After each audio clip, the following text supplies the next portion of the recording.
Hello, my beautiful dreamers. This is Luna, and welcome back to Luna's Romance Audiobooks, where crimes have consequences, parents betray their own blood, and fate has plans that override even the harshest judgments. Tonight, I have a story that will shock you at every turn. A tale of a young woman accused of a terrible crime, parents who chose their reputation over their daughter, and a judge who was destined to see the truth beneath the lies. But most of all, it's about discovering that sometimes being offered up for judgment is fate's way of putting you exactly where you need to be. Imagine being accused of murder, of killing a powerful alpha's son. Imagine the evidence pointing to you, the witnesses testifying against you, the entire pack calling for your execution. Now imagine your own parents, the ones who should defend you, protect you, believe in you, offering you up for judgment, volunteering you for trial, choosing their social standing over your life. And imagine standing before the high alpha judge, the most powerful wolf in the kingdom, waiting for him to condemn you to death, waiting for the sentence everyone expects. But instead, he looks at you and sees something no one else does, recognizes something that changes everything. Because fate chose you long before your parents betrayed you. So settle in close, my dreamers. This is a story about the worst betrayals and the best destinies, about being judged by those who matter and saved by those meant to find you, and about learning that sometimes your darkest moment is fate's way of bringing you home. This is The Fated Criminal. Prologue. The Offering. My name is Thea, and my parents are about to sacrifice me. Not literally, not with knives and altars, but they might as well be. We have no choice, my father says, not meeting my eyes. The evidence is overwhelming. You were found at the scene. Your scent is everywhere. The victim's blood is on your clothes. Because I tried to help him, I found him dying and tried to save him. That's what you claim. But the pack sees a murderer. The victim's family demands justice. And He stops, swallows. We can't protect you from this. Won't protect me, I correct bitterly. You could defend me, hire an advocate, fight for me. But you won't, because it's easier to throw me to the wolves than risk your precious reputation. My mother speaks up, her voice cold. We're offering you for official judgment. You'll be tried by the high alpha judge. If you're innocent, he'll see it. If you're guilty... She doesn't finish. If I'm guilty, I'll be executed, publicly, brutally, as an example. I didn't kill him, I say for the 1000th time. I didn't kill Garrett. I tried to save him. I'm being framed. Then prove it at trial. Convince the judge. But we can't. We won't stand with you against the evidence. We have other children to think about, a reputation to maintain, a position in the pack to protect. Other children, my siblings, who matter more than I do, who deserve protection while I deserve judgment. So you're offering me up, giving me to the high judge like a criminal, like I'm guilty before trial. We're giving you the chance for fair judgment, my father says. But his eyes tell the truth. He thinks I'm guilty. They both do. Tomorrow I'll be taken to the high court, tried before the most powerful alpha in the kingdom, judged for a murder I didn't commit. And my parents will watch, will testify against me if asked, will choose their standing over my life. I'm alone, abandoned, condemned, or so I think. What I don't know is that fate has been planning this moment for years, that the high alpha judge is my fated mate, that walking into that courtroom will change everything, that my parents, in offering me for judgment, are actually offering me to my destiny. I just don't know it yet. Chapter 1. The crime, 2 weeks before. The party. The party was at the Blackwood estate, Alpha Garrett Blackwood's 25th birthday celebration. The entire pack was invited. You should go, my mother said. Be social, make connections. The Blackwoods are important. I don't really know Garrett. Then get to know him. He's heir to the pack, single, available. You could do worse than catching his attention. I went to the party, not to catch Garrett's attention, but because refusing would have sparked my mother's wrath. Garrett was everything an alpha heir should be: handsome, powerful, charming, surrounded by admirers. "Thea, isn't it?" he said when we were introduced. "Marcus and Helena's daughter?" "Yes, happy birthday." "Thank you for coming. You look beautiful tonight." Standard party flattery. I smiled and moved on. Didn't think much of it. That was my first mistake. The unwanted attention. "You made an impression," my friend Sarah said later. "Garrett can't stop looking at you. He's just being polite." That's not a polite look. That's an interested look. A hunting look. "I'm not interested in Garrett. He seems—" I struggled for words. "Intense. Too intense. He's an alpha. They're all intense. But he's rich, powerful, heir to the pack. You could do a lot worse." But I didn't want Garrett. Something about him felt wrong. Off. Dangerous in a way that had nothing to do with alpha power. "Thea," Garrett approached me later. "Dance with me?" "I'm not much of a dancer." "Then I'll teach you." He took my hand. Not asking. Commanding. The dance was uncomfortable. He held me too close, moved too intimately, whispered things that made my skin crawl. "You're special, Thea. Different from other she-wolves. I want to know you better." "That's kind, but have dinner with me. Tomorrow. Just the two of us." "I don't think that's a good idea." His hand tightened on my waist, painful, threatening. "I'm not asking. I'm telling. Tomorrow, 7 o'clock. Don't refuse me." "You're hurting me." "Then agree. Stop making this difficult." "Fine. Tomorrow, 7.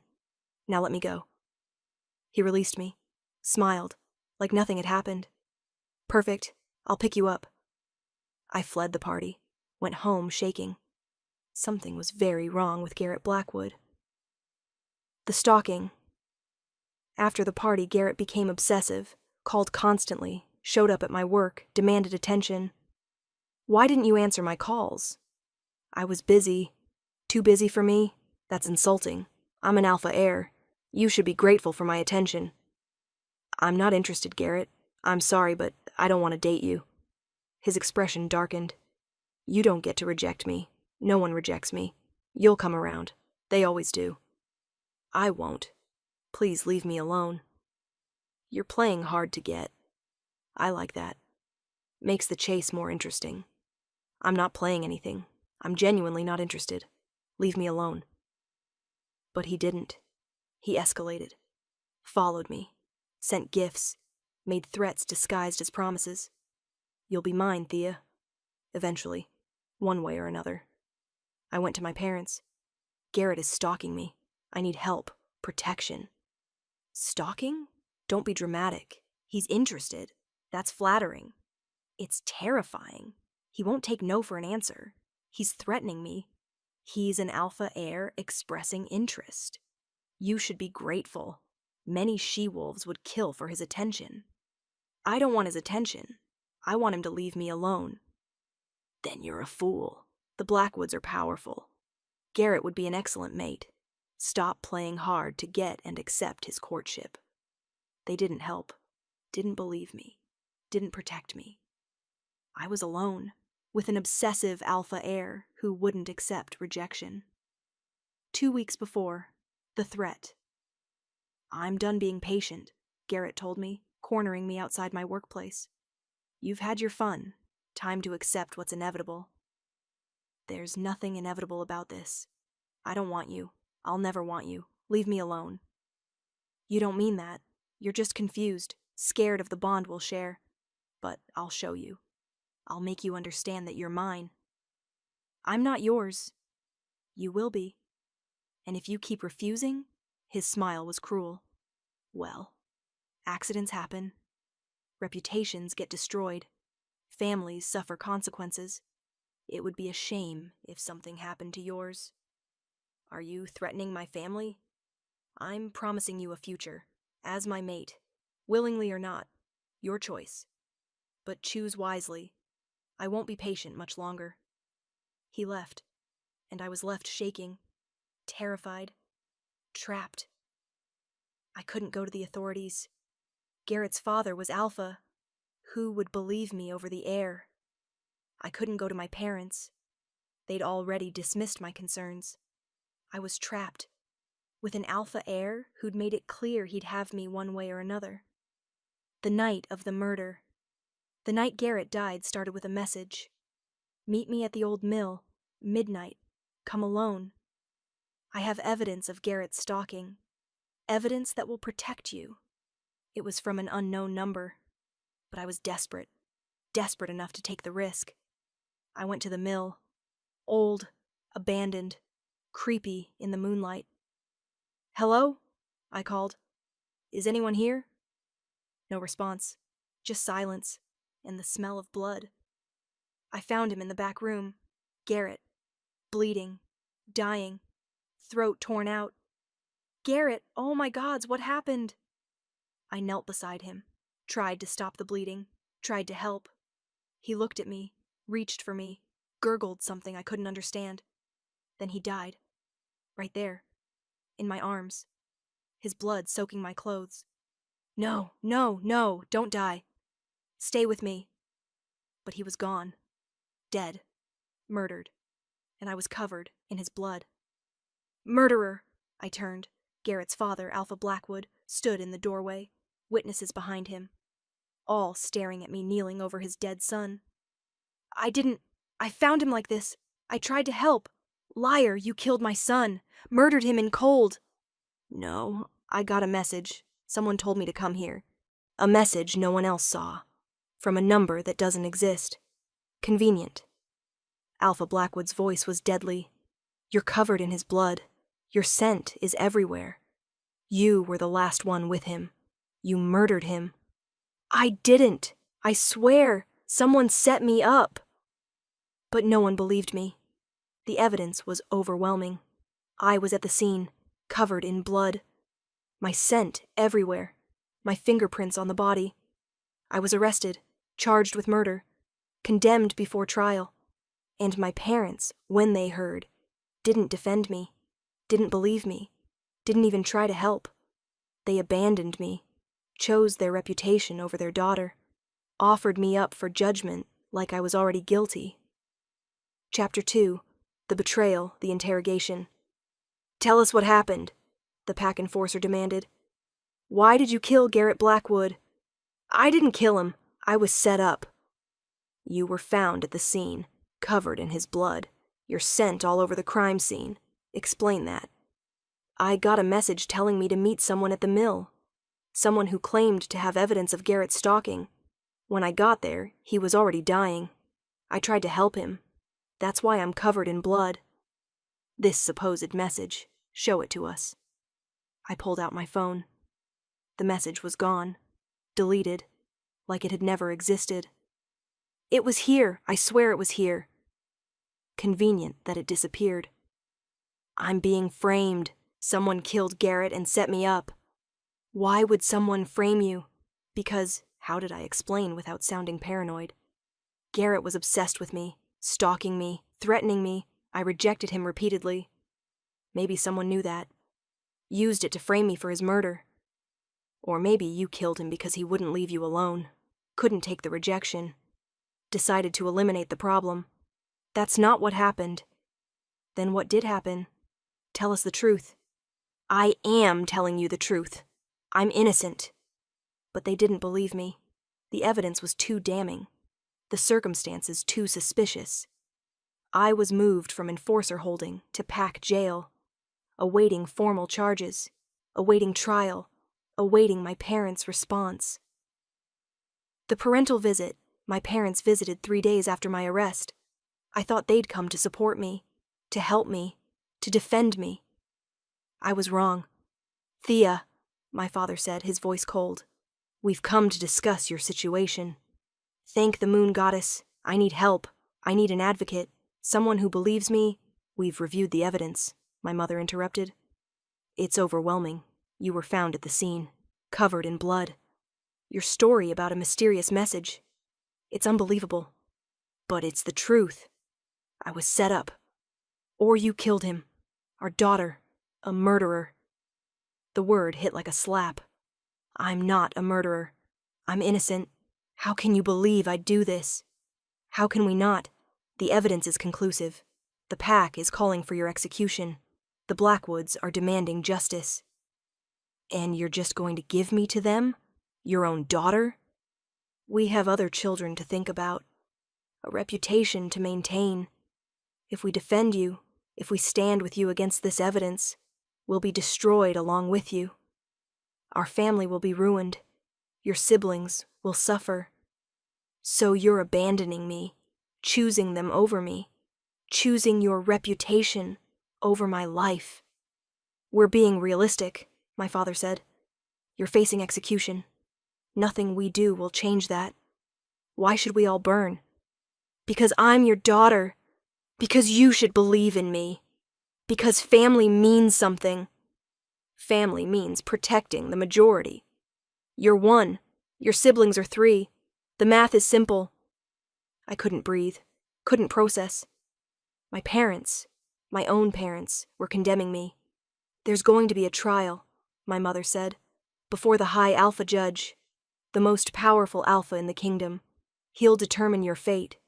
Then defend me at trial, testify to my character, tell them I'm not capable of murder. We won't be testifying for you. We'll be offering you for judgment, officially presenting you for trial. It's better this way. Shows we're cooperating, that we're not defending a murderer. I'm not a murderer. Then prove it to the judge. But we won't risk our family defending you. I'm sorry, Thea, but this is how it has to be. They left. Just left me there. Abandoned, betrayed, alone. My own parents had chosen their other children, their status, their reputation, over me. I'd never felt more alone in my life. The formal charges. 2 days later, formal charges were filed. Murder in the 1st degree. Premeditated killing of an alpha heir. Penalty, death by execution. Public. Painful. As an example to others. You're being transferred to High Court, the enforcer told me. Your trial will be before High Alpha Judge Ezra Nightborn. He's the final authority on capital crimes. When? 3 days. Your parents have formally offered you for judgment. The High Court has accepted the case. Offered for judgment. Like I was a sacrifice. Like I was already guilty. Do I get an advocate? Someone to defend me? You can request one, but given the evidence, most won't take your case. You're as good as convicted already. I'm innocent. Tell that to the judge. Maybe he'll believe you, though I doubt it. I was transported to High Court, a massive complex where the kingdom's most serious crimes were tried, where the High Alpha Judge presided over life and death. You'll be held here until trial, the guard said, leading me to a cell. 3 days, then you face judgment. 3 days until I faced the most powerful alpha in the kingdom. 3 days until my fate was decided. 3 days until I was likely sentenced to death. I'd never been more terrified in my life. Chapter 3. The High Alpha Judge. Ezra's perspective. My name is Ezra Nightborn. I'm 32 years old, High Alpha Judge of the Northern Kingdom, the final authority on capital crimes and interpack disputes. I've held this position for 5 years, sentenced hundreds of wolves, executed dozens, mediated countless conflicts.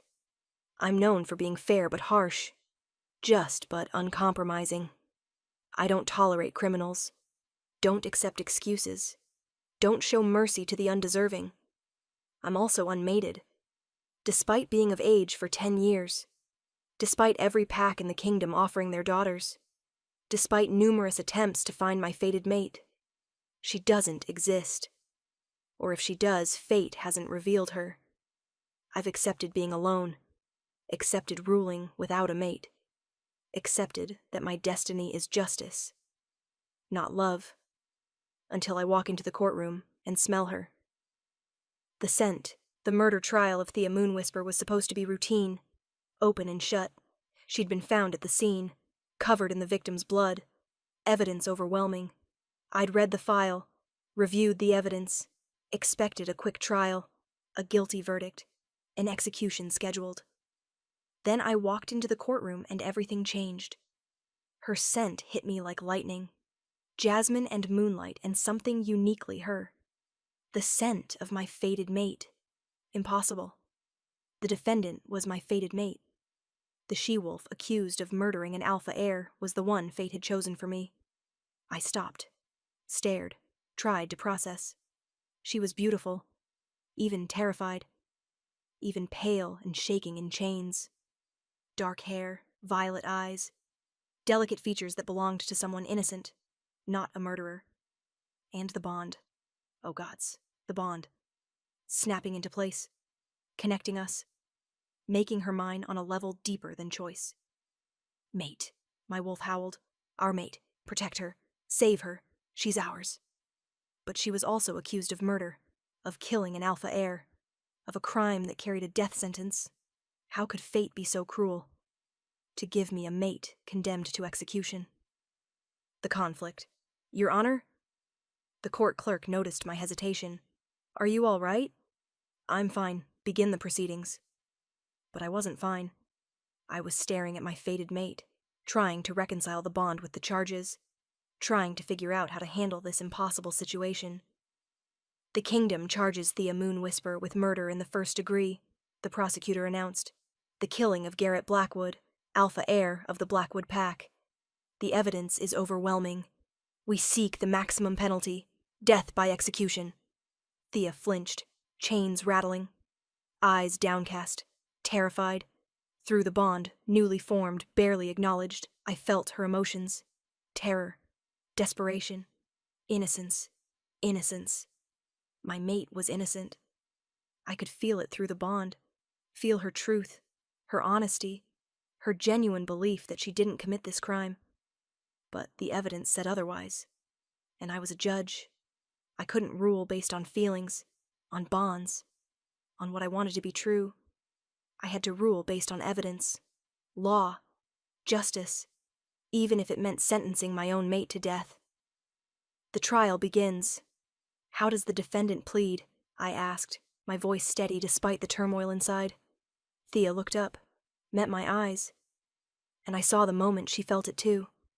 The bond, the recognition, the impossible connection. Her violet eyes went wide, shocked, confused, hopeful.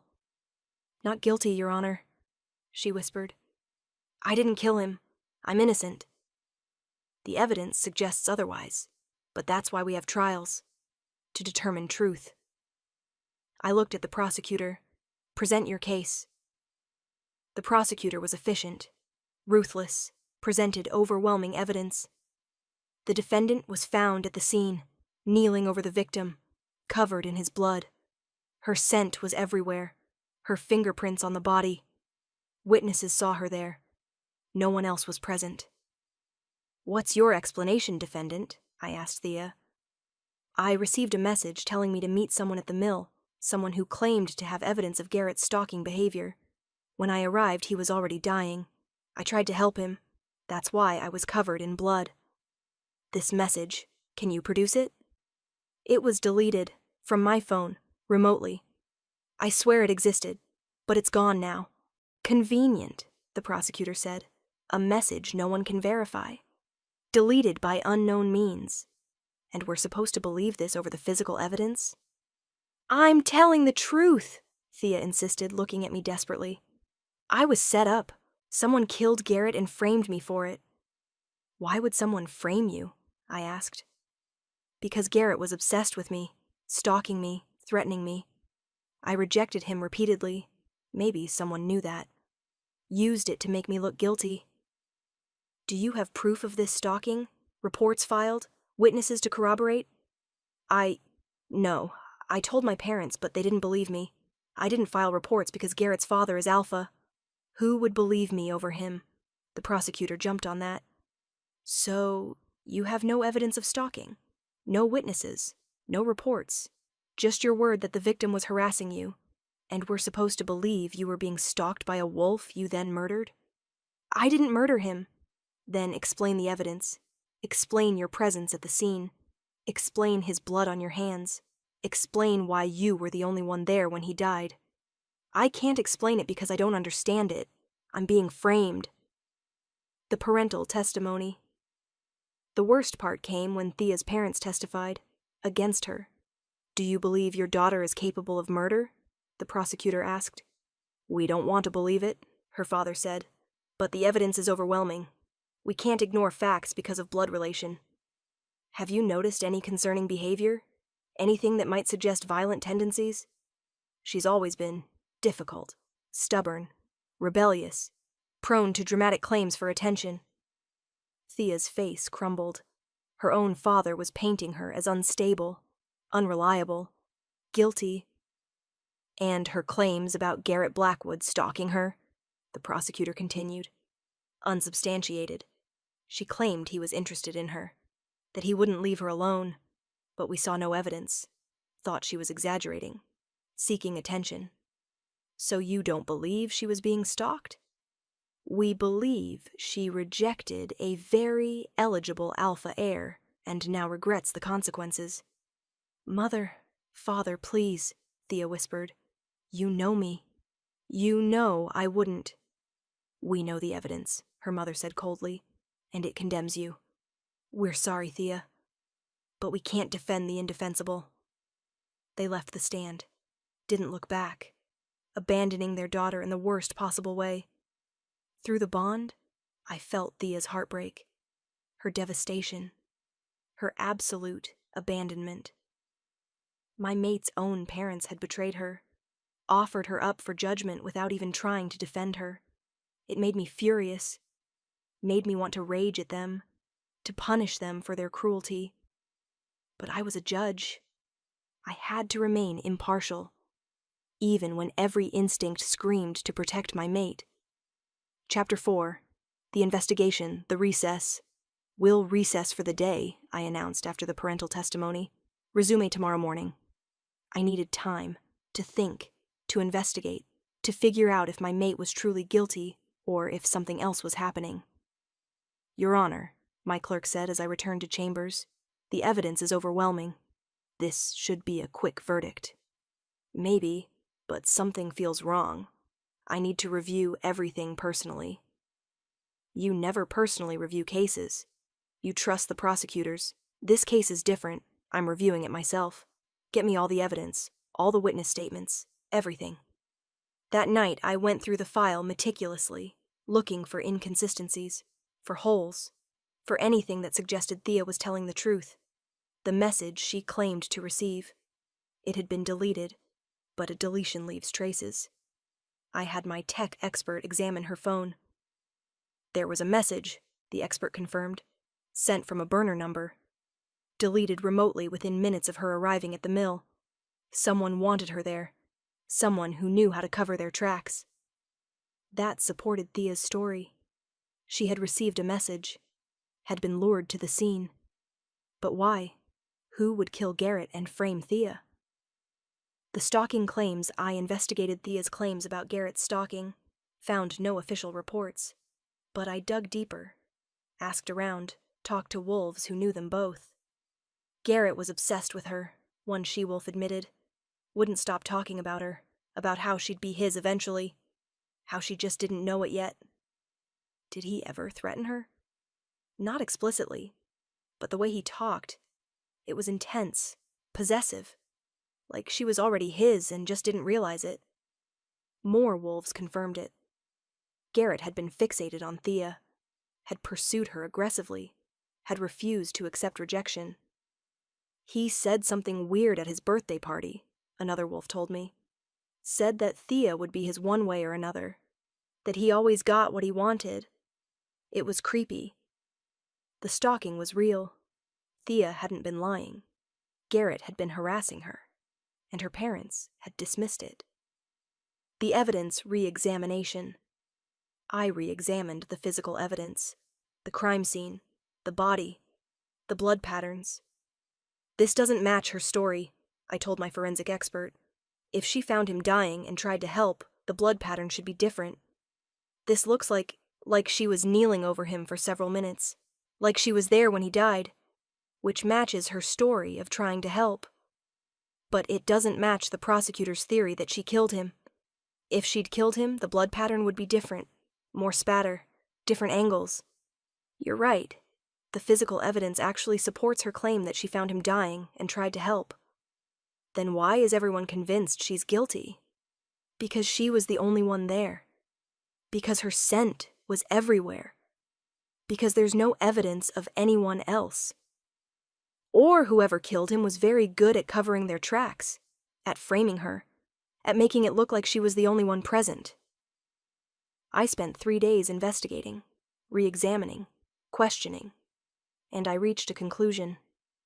Thea was innocent, being framed, set up by someone skilled enough to make it look airtight, but proving her innocence beyond the physical evidence, that was harder. The bond confession. On the 4th night, I visited Thea in her cell, against protocol, against every rule I had about impartiality, but she was my mate, and I needed to hear her story, needed to understand what happened. "Your Honor," she said, shocked to see me, "you shouldn't be here. It's inappropriate. I'm aware, but I need to talk to you, off the record, as myself, not as the judge." "Why? To get a confession? To trick me into admitting something?" "No, to understand. I've been investigating, re-examining evidence, and I believe you. I believe you're innocent." Her eyes filled with tears. "You do? Why? Everyone else thinks I'm guilty. My own parents think I'm guilty." "Because the evidence doesn't support the prosecutor's theory. Because I've found proof Garrett was stalking you. Because my instincts, which are usually right, tell me you're telling the truth." "Thank you. You don't know what it means to hear someone say they believe me. There's something else you should know." I took a breath. "Do you feel it? The bond between us?" She nodded slowly. "Since I first saw you in the courtroom. It's the mate bond, isn't it? You're my fated mate." "Yes, which makes this situation impossibly complicated. I'm supposed to judge you impartially, but you're my mate. I can feel your emotions through the bond, feel your innocence, your truth.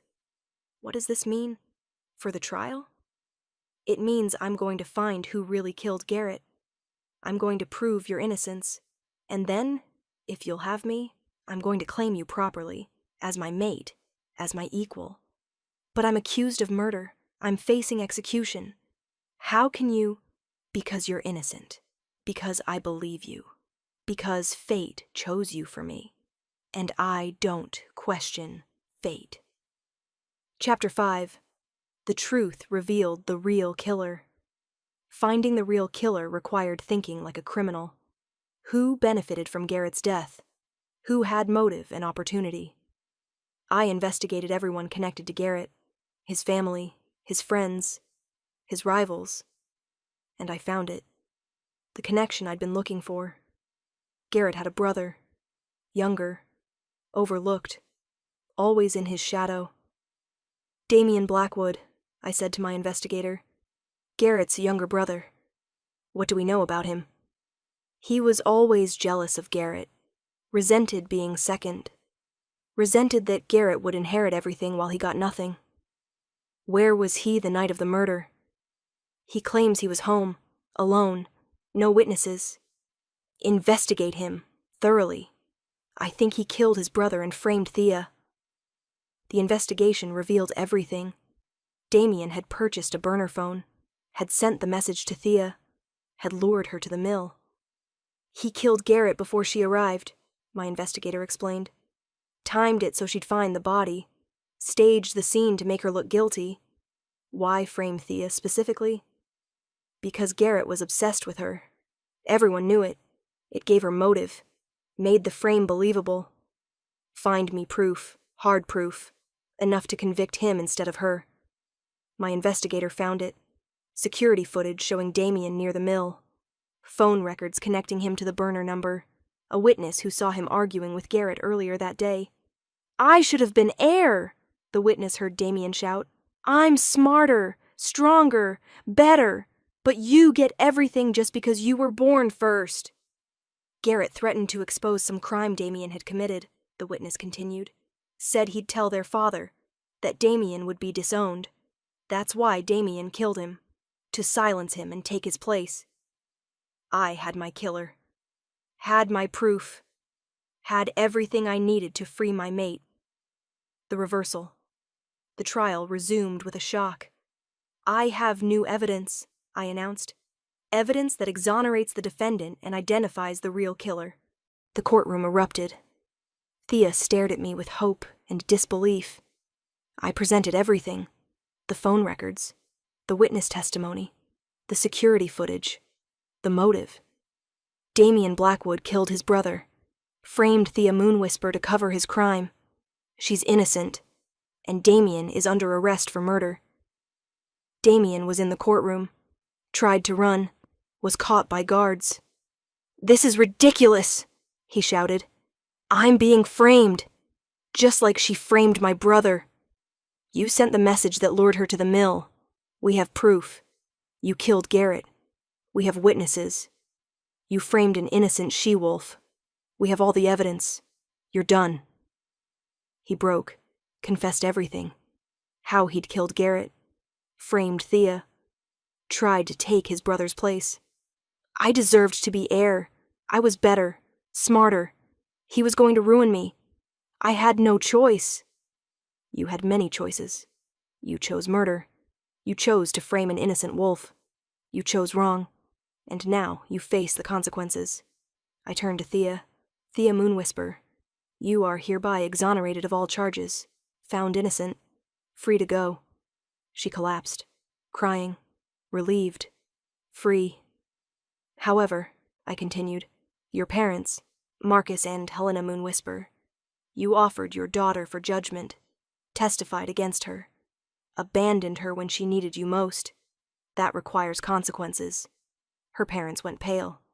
You are stripped of pack standing, banned from holding any official position, and required to publicly apologize to your daughter for your betrayal. This court does not tolerate parents who sacrifice their children for reputation. Your Honor, please. This is mercy. Be grateful I'm not charging you with criminal neglect. Now apologize to your daughter, publicly, sincerely. They did.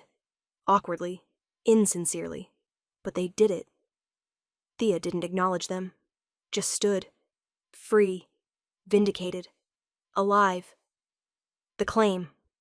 After the trial, I brought Thea to my private chambers. You're free, I said. Innocent. Vindicated. You can go anywhere. Do anything. Your life is yours again. Thanks to you. You investigated. Found the truth. Saved me. I did what any judge should do. Found the truth. Ensured justice. You did more than that. You believed me when everyone else thought I was guilty. You fought for me when even my parents abandoned me. You saved me. Because you're my mate. Because fate chose you. Because I stopped. Because what? Because I love you. I've known you less than a week. But I love you. Not just because of the bond. Because of you. Your strength. Your honesty. Your refusal to confess to something you didn't do. You're extraordinary. I love you too. Is that crazy? To love someone after a week? After meeting in a courtroom where I was on trial for my life? If it's crazy, we're both insane. But I don't care.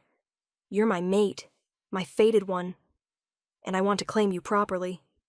Not as a judge saving a defendant, but as a male claiming his destined mate. Then claim me. I'm yours. I've been yours since the moment I walked into that courtroom and felt the bond.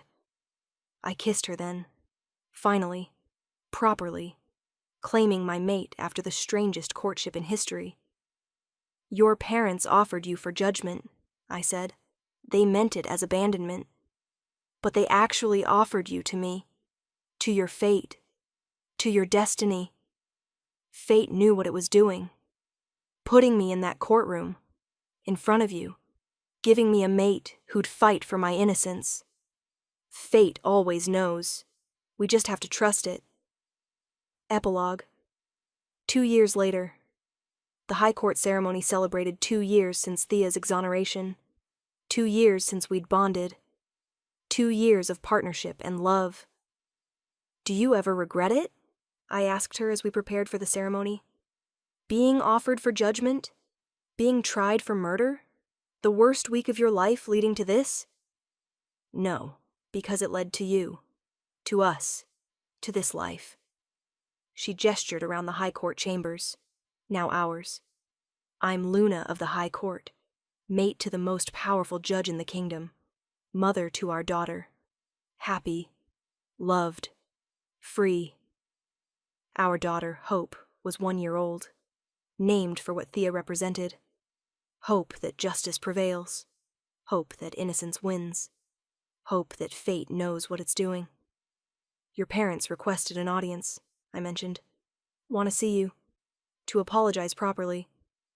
I'm not ready. Maybe someday, but not yet. They offered me for judgment, abandoned me, chose reputation over my life. That's not forgiven easily. Understood. They'll wait. Or they won't. Either way, you're not obligated to forgive them. Thank you. For understanding. For supporting me. For being the mate my parents should have been. Loyal, believing, protective. Always. You're my mate, my love, my Luna. I'll always protect you. Always believe in you. Always choose you. The ceremony was beautiful. Wolves from all over the kingdom gathered to celebrate, to honor the Luna who'd been tried for murder and emerged vindicated, who'd been offered for judgment and found her destiny instead. Luna Thea, an elder said during the ceremony, you were accused unjustly, tried unfairly, offered for judgment by your own parents. How did you survive? By believing in my innocence, by trusting that truth would prevail, by holding on to hope even when everything seemed lost, and by being fortunate enough to have a mate who fought for me when no one else would. What would you say to others facing false accusations, facing judgment, facing abandonment? I'd say truth is stronger than lies. Justice may be delayed, but it prevails. And sometimes being offered for judgment is fate's way of putting you exactly where you need to be, with exactly who you're meant to find. Later, in our private chambers, Thea reflected on the journey. 2 years ago, I was in chains, facing execution, abandoned by everyone, certain I'd die. And now? Now I'm free, loved, protected, mated to the male fate chose for me, mother to our daughter, living a life I never imagined possible. Your parents meant to sacrifice you. Instead, they delivered you to your destiny. Exactly. They thought they were offering me for judgment. But fate knew better. Fate was offering me to you, to my mate, to my future.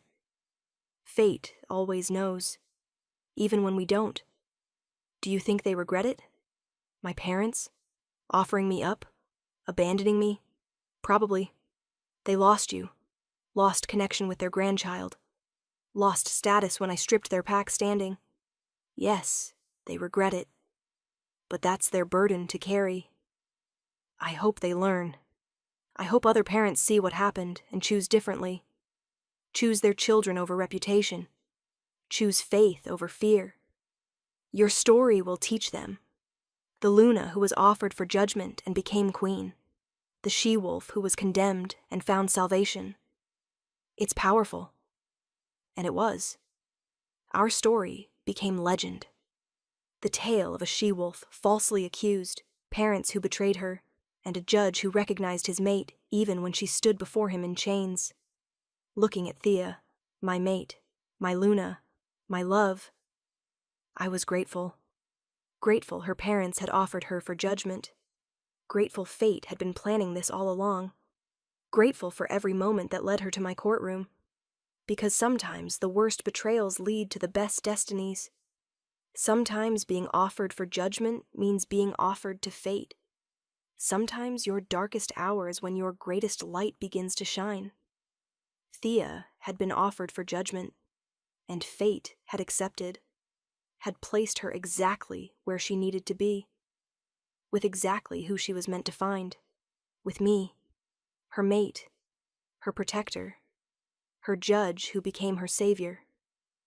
And I'd spend the rest of my life grateful that fate chose us, that her parents, in their betrayal, actually delivered her to her destiny.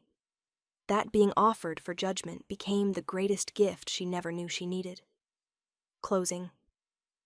And there you have it, my beautiful dreamers. The story of Thea and Ezra, proof that false accusations can be overcome. Parental betrayal reveals who truly loves you, and sometimes being offered for judgment is fate's way of bringing you home. Did this story move you? Did you feel Thea's fear and vindication? Did you believe in Ezra's investigation? Then show me some love. Hit that like button, drop a comment telling me what you think about parents who abandon their children, and subscribe to Luna's romance audiobooks so you never miss another tale of justice and destiny. I want to know, would you have forgiven your parents after they offered you for judgment? Would you have trusted a judge who claimed to be your fated mate? Would you have kept faith in your innocence? Tell me in the comments. Until next time, my dreamers, may your false accusations be revealed, your betrayers face consequences, and your fated mates recognize you even in chains. This is Luna, signing off. Sweet dreams, beautiful souls.